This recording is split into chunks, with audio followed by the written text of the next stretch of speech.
If you are interested in learning Node.js and you are wondering which tools or softwares do you basically need to be able to start learning Node.js, I want to use the video as an onboarding process for you guys. All right. So for those of you who may even be interested in something like Next.js, React.js, just basically any of the JavaScript ecosystem tools, you can basically make use of this video as a guide to all the softwares that you are basically going to need to be able to effectively learn them and then test your application. So the first one is going to be your Visual Studio Code, and that's just basically your editor. So this is what basically called your code editor. You can just download that, and it's really light, and then it's cross-platform. So as you can see here, we do have it for Windows, we also have for Mac, and we also have for Linux as well, I believe that. All right.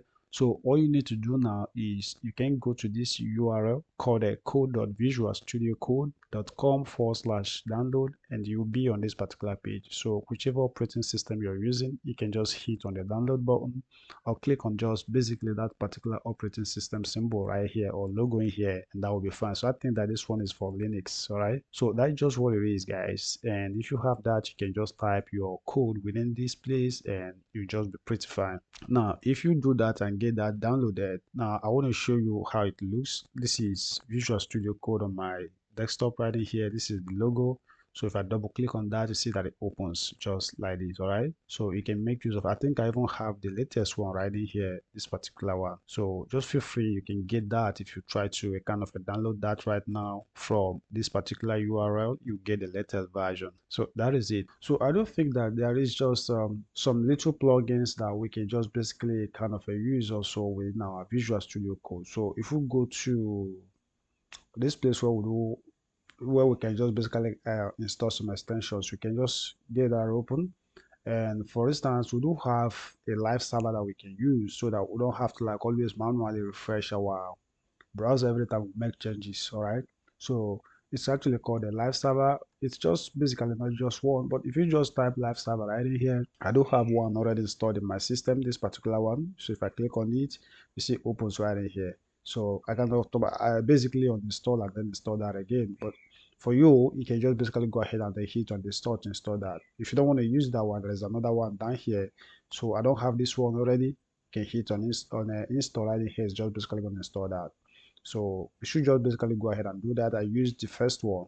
Now we do have another one that is actually called a pre-tier. So I'm going to just do this is going to be pre-tier or something like that. I don't know whether I kind of typed that just correctly, but this one is what this is just basically used for is to make sure that your code is a kind of a well indented. All right, so it's going to help with the indentation of your code and makes your code look a little bit more beautiful. All right, instead of you like manually trying to indent your code. So you can use this. So we do have a lot of them in here, but I think the one that I'm just basically going to install is just this. So if we hit on install and we hit on publish, it's just basically going to go through, and that has been installed, guys. So it's going to help a lot with what is it called, your code. All right, it's going to make it look a lot more prettier. So if you take a look in here, you're going to see that it's going to be rearranging your code in such a way that it's going to be doing the indentation for you just the professional way. That's just basically what that one does. So this is just an added feature to what you can do and makes your code look a lot more beautiful, guys. So that's what it is, guys. Now, the next one you want to check out is the browser. You know, when you write your code in your code editor, you would like to use your browser to basically test the result out. You want to test the code to see the result of what you have ever written in your Visual Studio Code, right? So I recommend Chrome browser. So if you want to use any other kind of a browser, that's completely fine. But I recommend making use of this Chrome browser right in here coming from Google.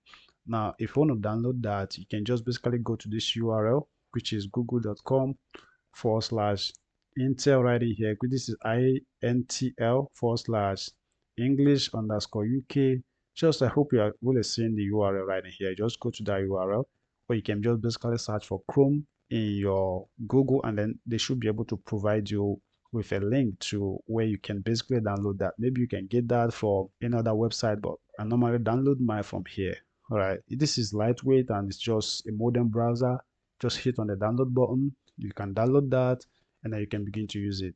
Now this is the symbol on my desktop right in here. If I double click on this, open it up, it's really very fast, and I use that quite a lot of the times. All right, now I want to close that right in there. So what's the next one you basically need to basically download?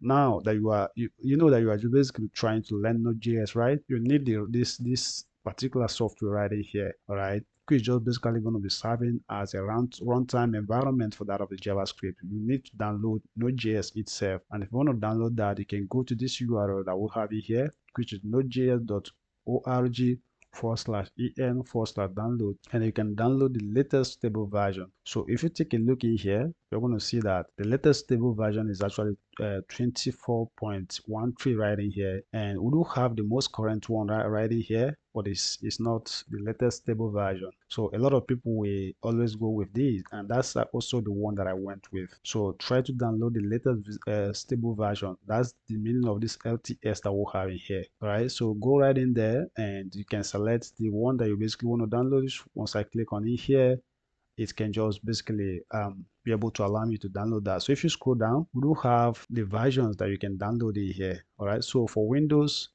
you need to select the Windows right in here, and then you can click on the, maybe for instance, if you want to use the MSI right in here, it's really very easy to install. All right, it makes use of a very simple GUI. You can just be clicking on next to finish, and then you install that. So that's just the one that I'm just basically using. So I downloaded this particular one by clicking on this link in here. So you want to go ahead and then do the same thing, and that's just that. So if you have this downloaded, and of course, once you install this, you may not just basically see it on your desktop or something of that nature. But let's say, for instance, you want to find out whether you really downloaded that or not. You can go to your command prompt. I want to open up my command prompt.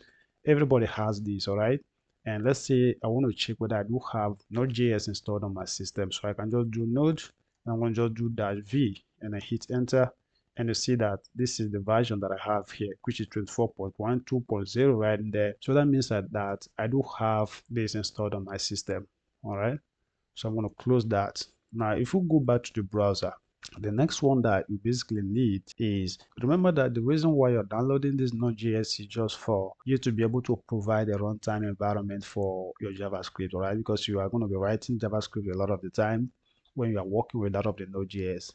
And if you want to have something like an interpreter or things of that nature, you need to basically have this installed on your system before you can work with that of Node.js. Now, the next one we basically want to work with is, if we go to, and remember guys, that if you have this kind of installed, it's also going to be installed with something like npm. This right in here, it comes with npm, comes with all of these that you're basically seeing right in here.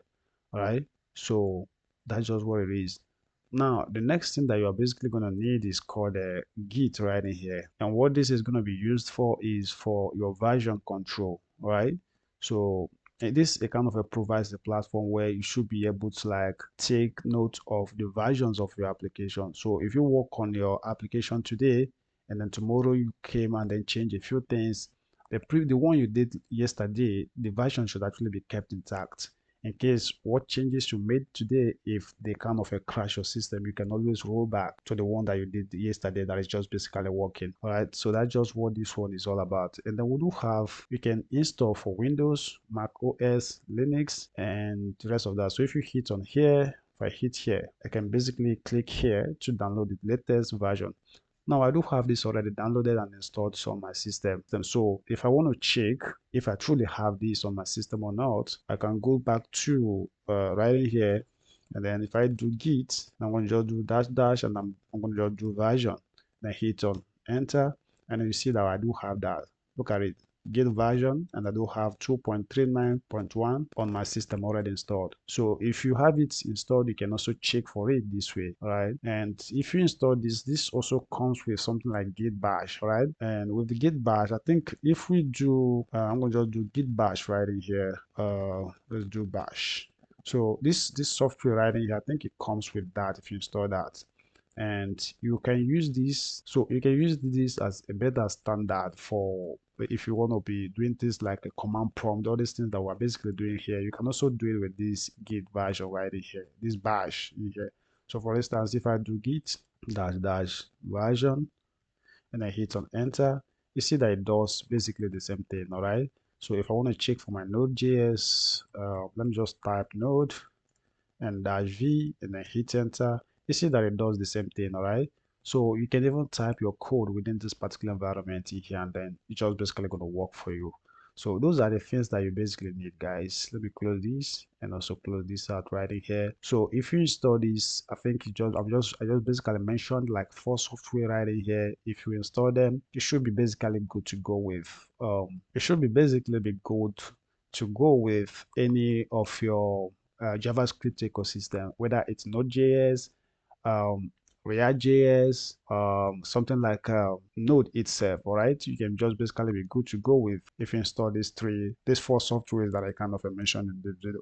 Now, if this video kind of helped you, I want you to go to the comment section and just say thank you for helping me to do more video in the future for you guys. And that's the only thing that it kind of encourages me. I'm not asking you for anything except to just like the video and I just say a simple thank you in the comment section below. And if you have any questions that you basically want to ask me, you can go ahead and then drop the question in the comment section below. I will respond to that, guys. So thanks for watching, and if you're having any issues with maybe installing any of the softwares, you can ask me maybe to record a video on how to basically install that, and I will do that. But you just have to try it first of all. It's really very simple to do. All right, just try it first. But if you find it difficult to do, you can contact me or just drop the question or just drop the request on the comment section, and I will help and then do a video on that.